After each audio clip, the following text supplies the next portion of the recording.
let us solve few problems in this video session.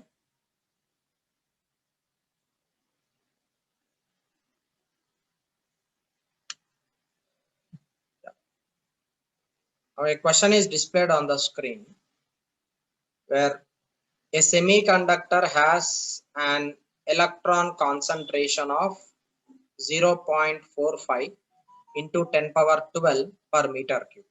So electron concentration is given and a hole concentration is 5.0 into 10 power 20 per meter cube.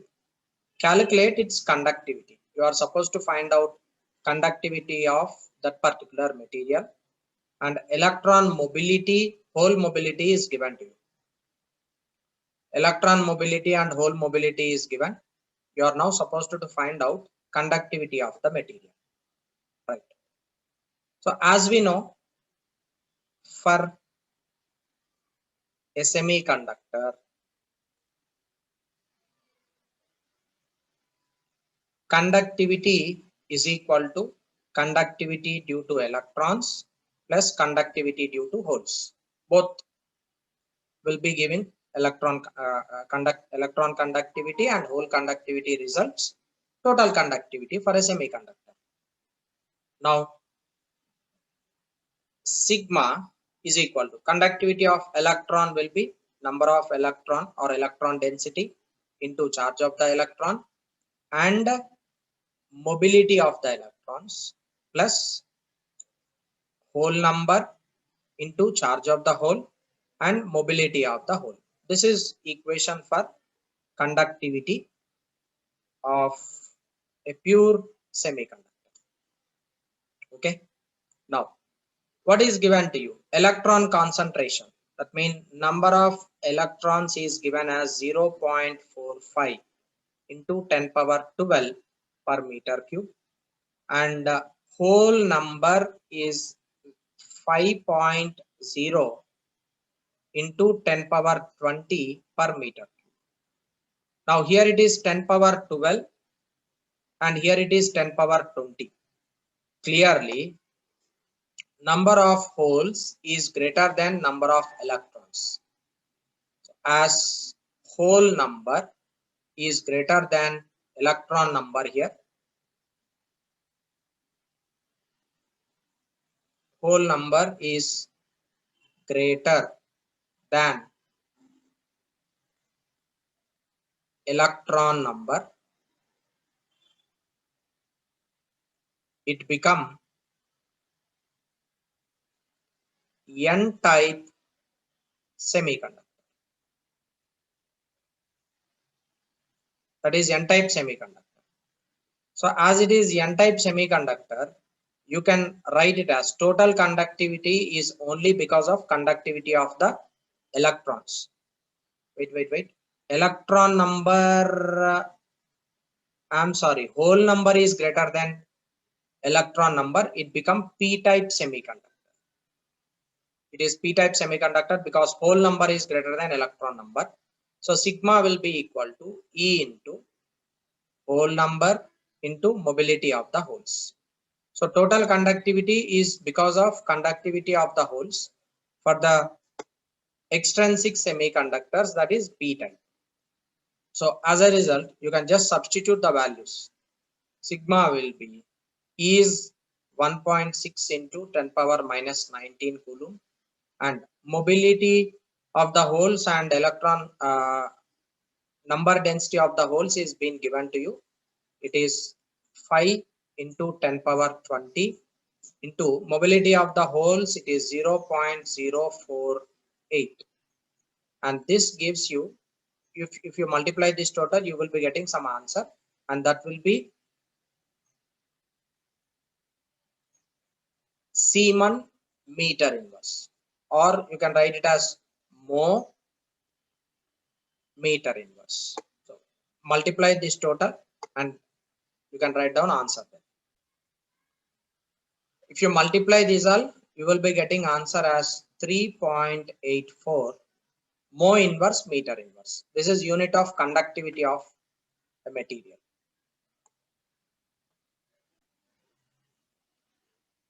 In this problem, an n-type silicon sample of width 4 into 10 power minus 3 meter. So n-type semiconductor, n-type silicon semiconductor, it is extrinsic semiconductor. As it is mentioned, n-type, number of electrons will be greater than number of holes because it is mentioned as n-type semiconductor. And the sample has a width of 4 into 10 power minus 3 meter. Width is given 4 into 10 power minus 3 meter. Thickness and length, it is a 6 into 10 power minus 2 meter. So length is given as 6 into 10 power minus 2 meter. Carries a current of 4.5 milliampere. It is 4.8 into 10 power minus 3 ampere. When the voltage is applied across length of the sample, what is the current density? You are supposed to find out what is current density. Equation for current density, I is equal to, like, J is equal to I divided by A. It is ampere per meter square. This is equation for current density. You should find out this J. What is the current density? If the free electron density is, that means number of electron, free electron density is given as 10 power 22 per meter cube, and find how much time it takes for the electrons to travel the full length of the sample. In order to travel full length of the sample, how much time it takes? Now, this is a conductor.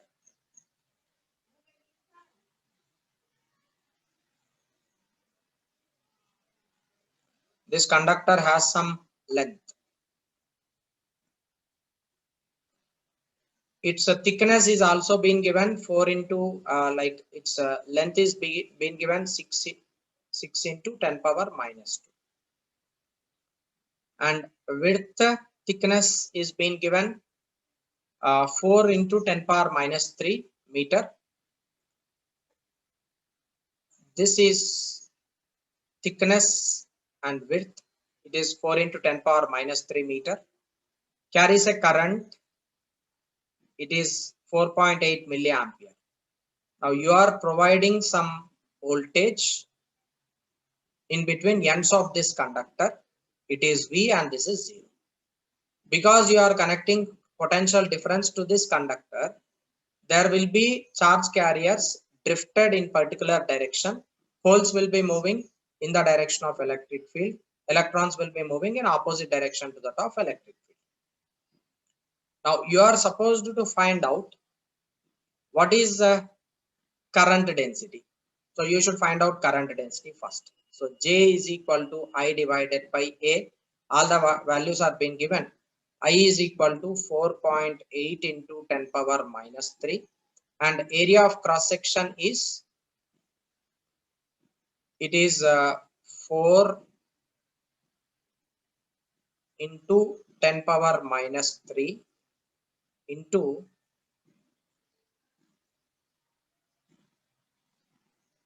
width is 4 into 10 power minus 3 meter, and thickness is missing here. So let me check that. Thickness is missing here. I'm sorry. Thickness is missing in the question, and thickness is given as 25 into 10 power minus 5 meter. So you can write it as area of cross section is width into thickness, which gives you 25 into 10 power minus 5. This gives you J. I can write it as you just multiply this, you will be getting answer J. And after this, you should find how much time it takes for the electrons to travel full length of the sample. So in order to travel full length of the sample, how much time it take? So time taken is equal to distance by speed. and in this case it is drift speed Vd. So because electrons are being drifted, charge carriers are being drifted here. So in order to calculate time taken is distance by speed. So first find out the value of J, and after that you find out drift velocity. Drift velocity Vd is equal to J divided by N into E. That gives you drift velocity. So you can write time taken T is equal to distance is length of the conductor, and Vd is equal to J into Ne. So after finding J, substitute that value here.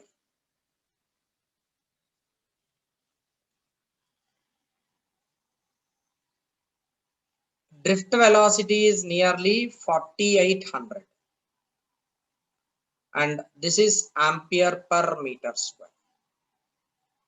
Now you can calculate time taken T, where length is given as 6 into 10 power minus 2, and N is electron number density, it is 10 power 22 into charge of the electron 1.6 into 10 power minus 19 divided by J value, it is 4800. This gives you total thickness, time taken to cross this length of the conductor. So calculating this total, you will be getting time taken to cross this length as 0.02 seconds.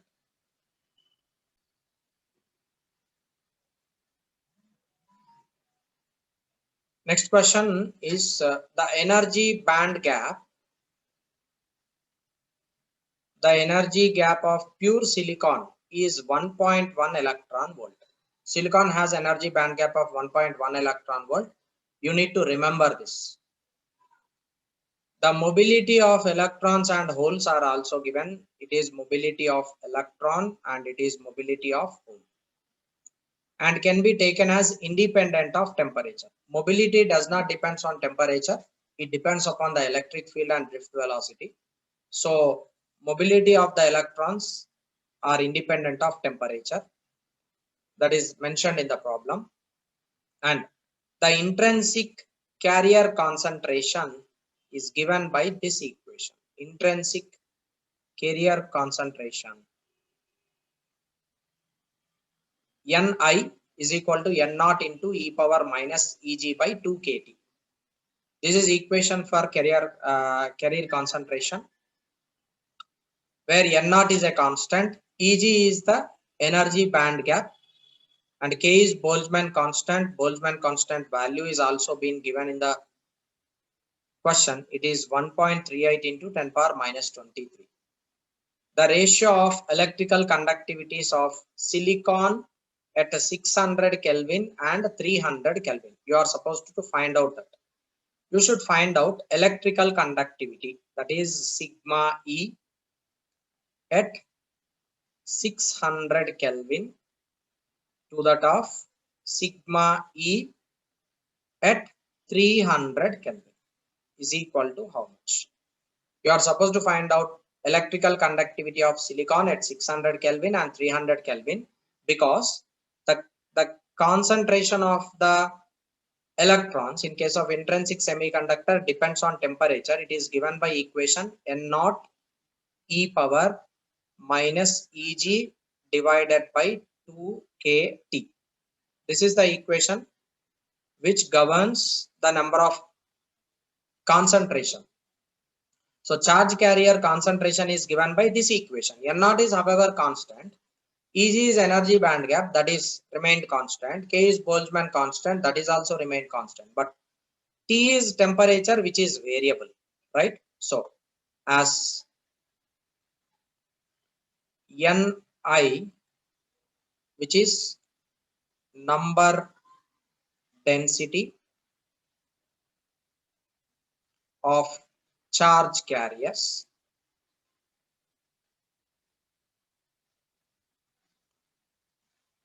in pure semiconductor depends on temperature. Depends on temperature. Check it out. So as temperature increases, As temperature increases, the number of electrons, intrinsic charge carriers, goes on increases. Therefore, conductivity also increases. So at different temperatures, at temperature 300 Kelvin and at temperature 600 Kelvin, what are the conductivities of the electrons? That's what you are supposed to find out. As we know, total conduction in case of a pure semiconductor will be equal to E into number of electrons into mobility of the electrons plus number of holes into mobility of the holes.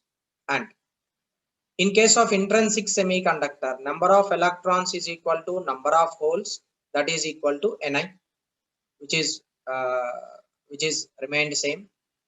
And mobility of electron and mobility of holes are different, that is E into E Ni. I can take it out.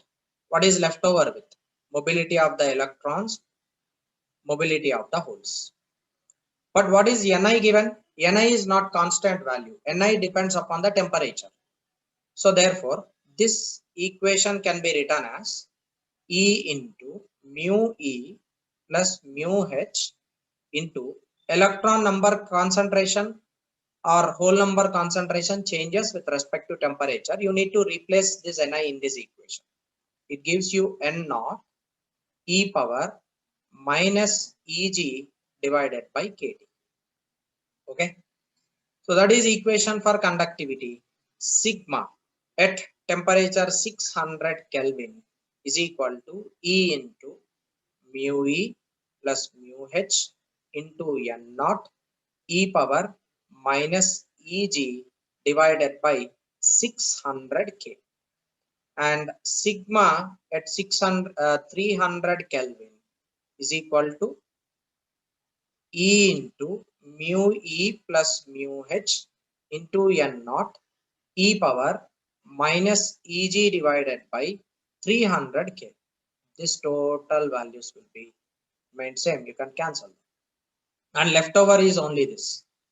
Sigma at 600 Kelvin divided by sigma at 300 Kelvin is equal to e power minus of Eg divided by 600 K by e power minus of Eg divided by 300 K.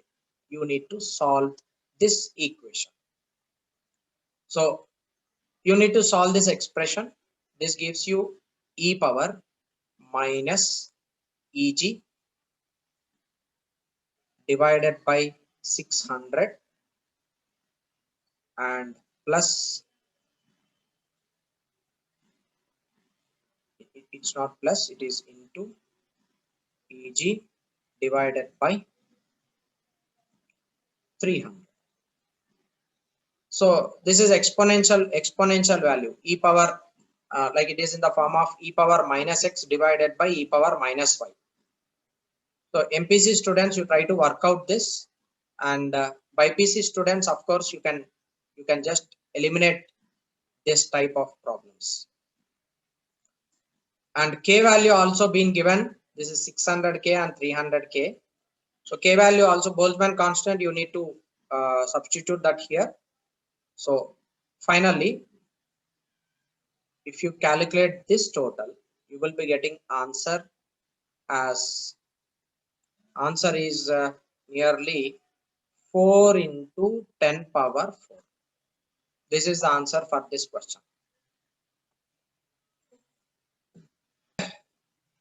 From this problem, you can learn one conclusion. It is that number of charge carriers changes with temperature, and as temperature increases, conductivity of a semiconductor increases. So as temperature increases, conductivity increases. So as temperature increases, resistivity decreases. This is also for a semiconductor.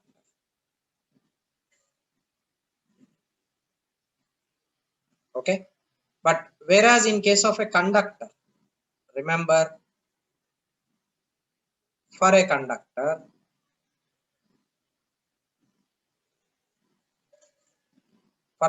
in the sense they are metals. For conductors, as temperature increases, resistance increases, resistivity increases, conductivity and conductance decreases.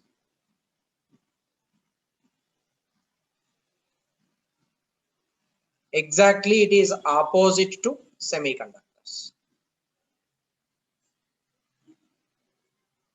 So this is very important conclusion which you should put it in your mind.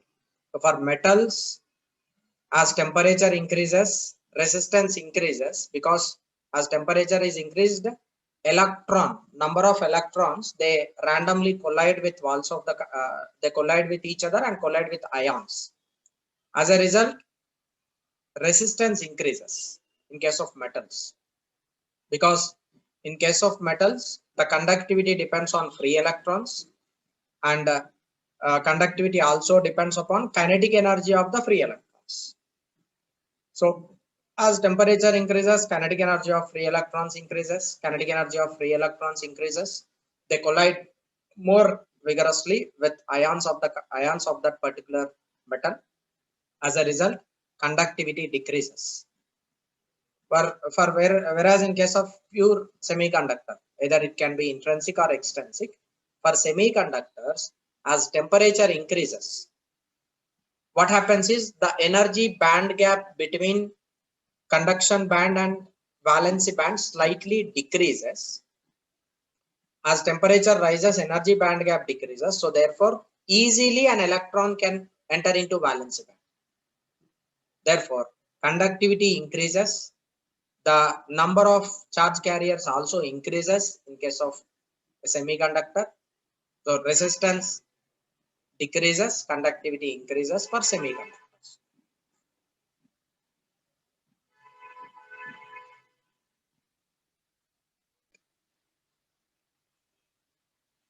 Yeah. In case of a pure semiconductor, energy band gap nearly will be equal to 1 electron volt. That is without doping. It is for pure semiconductor. For extrinsic semiconductor, obviously there will be impurities added.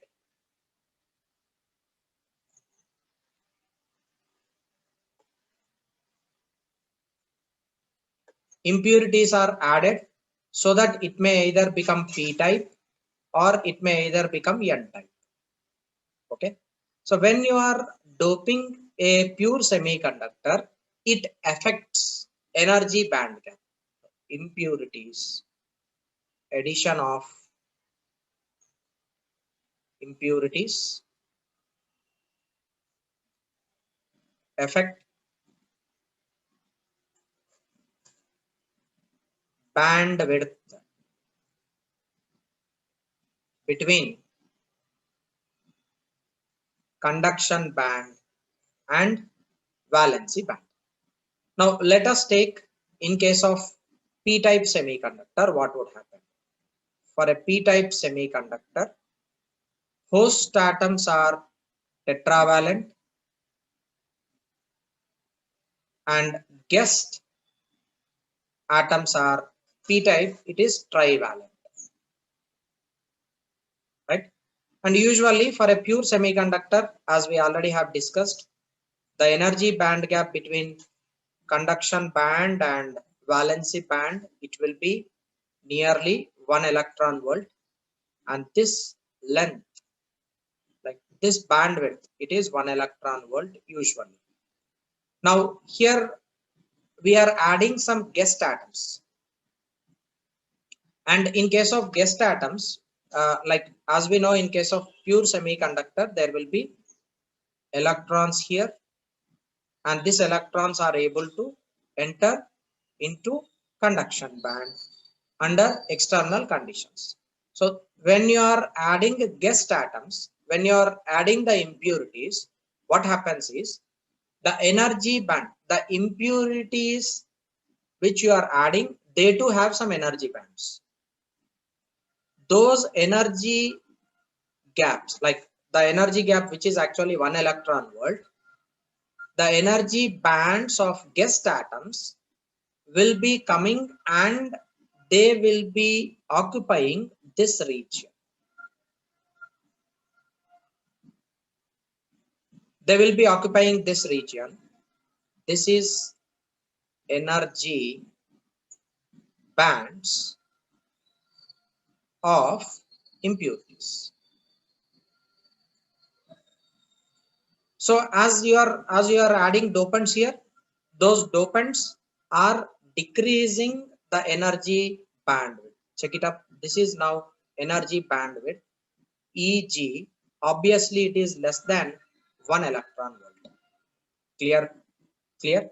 So therefore, the energy band gap, when you are providing external for external impurities, in between conduction band and valency band, somewhere in between conduction band and valency band, the guest atoms energy band gaps will be introduced. Because of that, the effective energy band gap decreases. Now electrons will be like first entering into these bands, and from here they can enter into conduction band and holes are formed here. Holes are formed here. So this is how in case of extrinsic semiconductor, for a p-type semiconductor, energy band gaps are being decreased. Now let us see what happens in case of n-type semiconductor.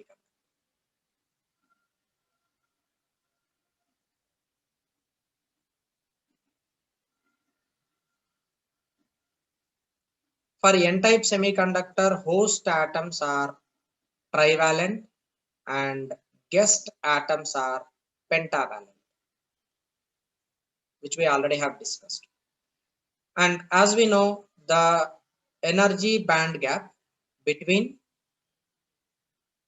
valency band and conduction band is 1 electron volt. This is 1 electron volt, which we already know. Now, when you are adding impurities to a semiconductor, that is to form n-type semiconductor, the energy band gaps of the energy band of guest atoms will be formed closer to conduction band. Here they are formed closer to conduction band, right? So this is energy bands of impurities. Now what have happened in this case? This is the energy bandwidth, which is Eg, obviously less than 1 electron volt, right? So in case of n-type semiconductor, the impurities which are being added, the energy band gap of the guest atoms will be formed just below the conduction band.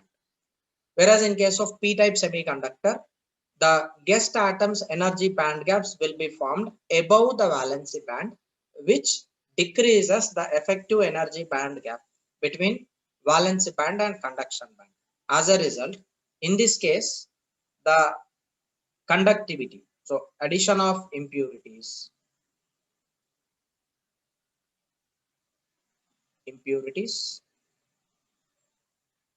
decreases, energy band gap and conductivity increases. This is one of the important thing which you should understand.